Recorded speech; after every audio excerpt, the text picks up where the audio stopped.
Today's tutorial will be a little more advanced, and I would like you to clear your mind in hopes you can fully grasp this concept and the social effects you can cause from using it. An important part of evaluating agitation techniques used on campus means evaluating the way they are worded and the way we talk to one another.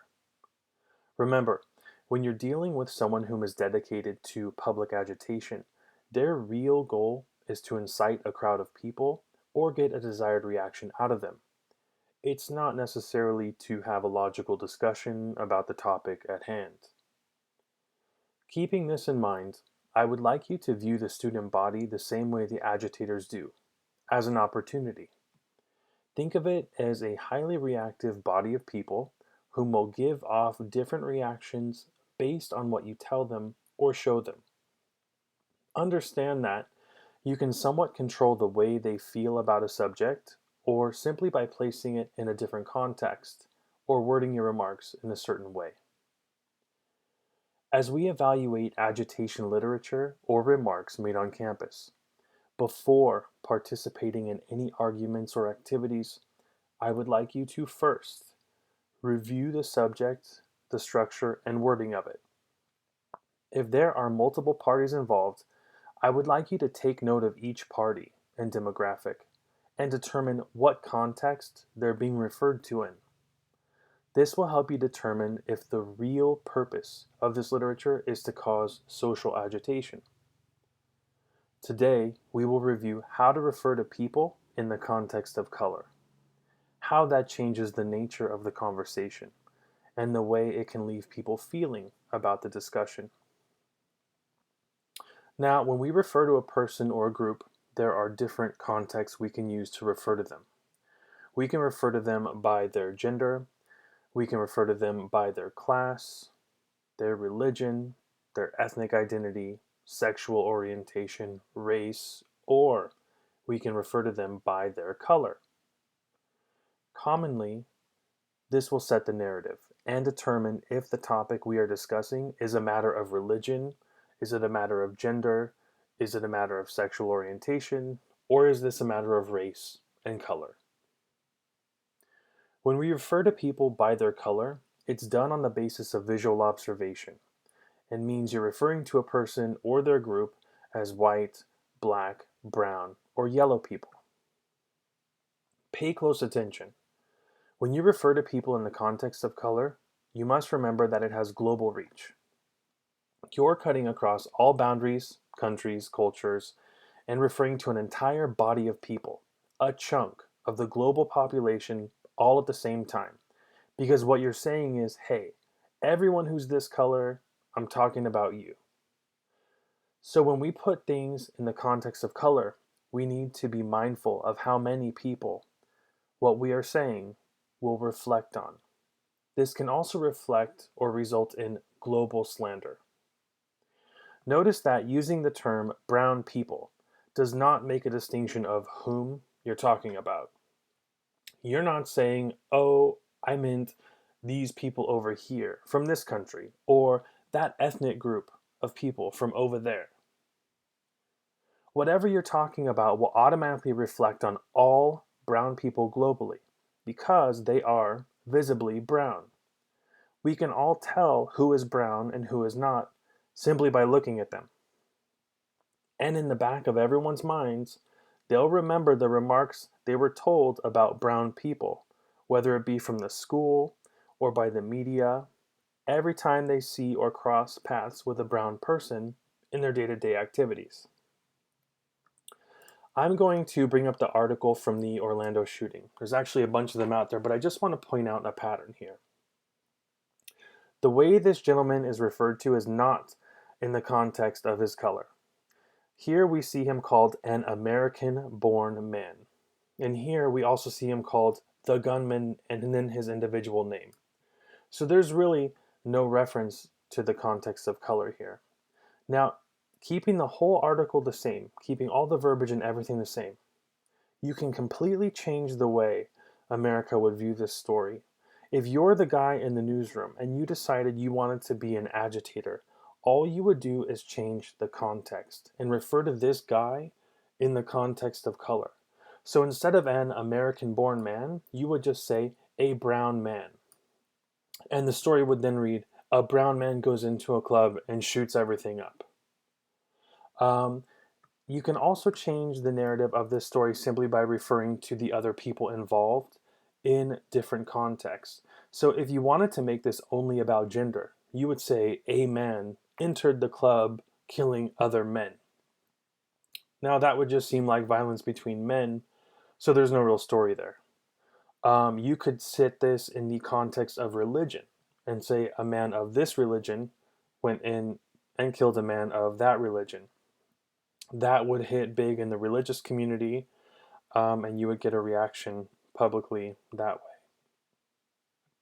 If you wanted to make this about age, and we've commonly seen the term youths used, you would say a youth entered the building killing another youth, or killing other youths, or a student rampaged through a building shooting other students. That would probably impact the older demographics in America and say, darn kids, what's going on with them, whatnot. But when we go back, when we say we're going to make this about color, all you have to do is refer to the guy who did it by his color. And you would say a brown man entered this club, shooting up and killing, yada, yada, yada. Keeping the entire article the same, you have now changed the way this will impact all of your readers. When the media outlets bombard the public with this, they're now going to be thinking, and you also change who bears responsibility for this, because it's no longer an age group, it's no longer students, it's no longer youths, it's no longer a gender of men. It is now brown people collectively that now have to own that. And simply by changing this one word, you're going to stick this in the backs of the minds of the American people and anyone your media touches. So I want to show you some examples because there's a lot of media bias out there, but I want you to kind of reflect and just think of how much different this would be.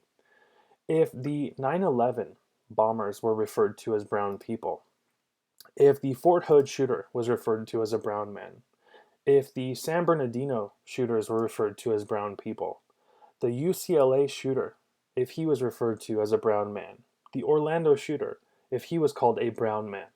Imagine yourself hearing these terms, brown men, brown people, over and over again, drenched in this media, nationwide. It's now going to change how America feels about brown people. And it doesn't matter what country they're from. It doesn't matter if they've been in this country for a week or a month. If they were born here, because you're brown, I'm always going to remember in the back of my head what media constantly reminds me of brown people. So obviously brown people collectively would be having a much different experience. And you know what? This might not even be about brown people. It could very well be about religion.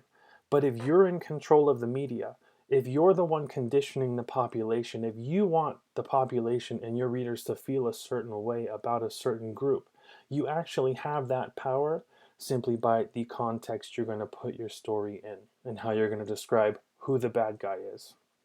Now, we don't see the word brown. You can actually go through all of these articles. You won't see this put in the context of color. I have not seen that actually. So this is not actually being done to brown people, but it is actually being done to white people. It has for some time. And I'm going to I found an article from Salon and it was very similar. So I'm actually going to compare these two. There may be comparisons. There's actually a lot of stuff floating around right now because the double standards are so vivid. But I want to pull these because they're very similar in my opinion. So this was from the Dylan Roof shooting. And this is just almost about a year apart. This is from June 20th of 2015. And the Orlando shooting was June 13th of 2016. So it's about a year. In the Dylan Roof, you can see the guy enters a church, he opens fire, he kills people. This is the headline from Salon. White America is complicit, then it leads into race, whatnot. There's all those connotations there, right? But look at how the Orlando shooting is worded. It says, Orlando shooters, murky ISIS ties. Media should be cautious how they report. So we don't have any reference to race or color here.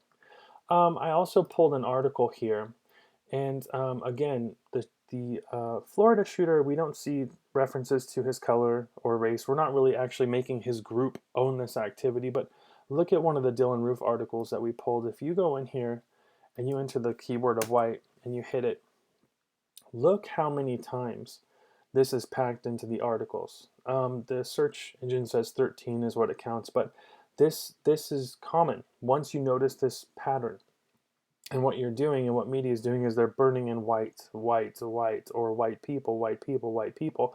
And subconsciously, you're probably hearing the word white 10, 20, 30 times throughout the day in a negative way. So in the back of your mind, whenever you've heard the term white or white people, you have all of these negative things associated to it. And you know, the population may not pick up on this immediately, but it's definitely having a negative effect. And this is why the population is basically being weaponized against white people. This is one of the ways, and what a lot of the agitation that we see. So this is a pattern you want to look out for. Now, I would like you to now consider that the books used in schools, reports made in media have not been structured to do this to brown people again, but it has been structured to do this to white people, and it's been done on purpose to force certain reactions and social outcomes out of the public. Once you take the time to look for this, you're going to notice just how big the wall of literature is in your school. And this is going to start answering a lot of questions about social interaction and negative viewpoints.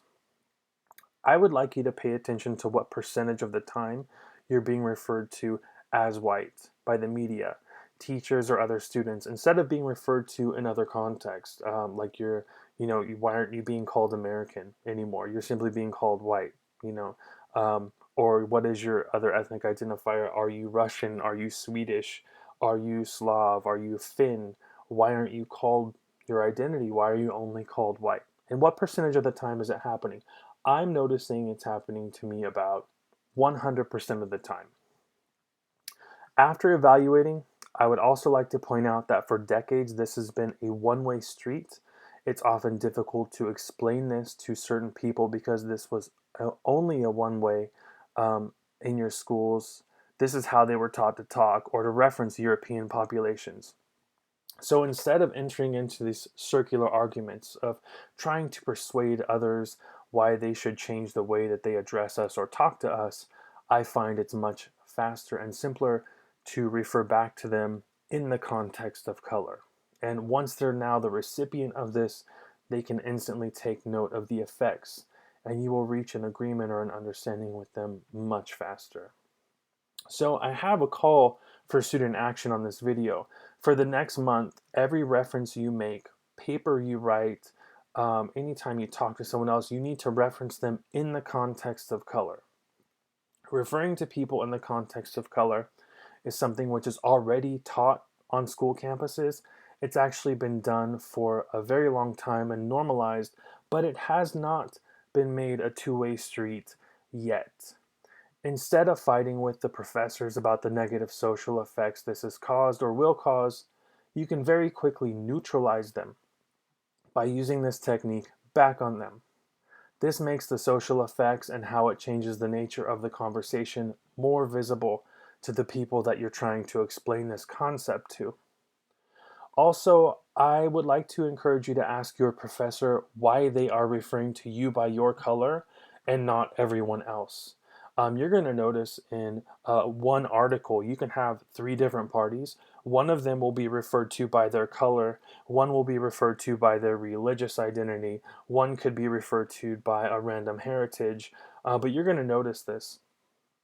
If the literature being used has resulted in animosity or public tension, see if they have an acceptable explanation, or ask them to put this subject in a non-inflammatory context. Remember, no less than 1 month. Don't feel awkward, because remember, they're already doing this to you, and they've been doing this for decades.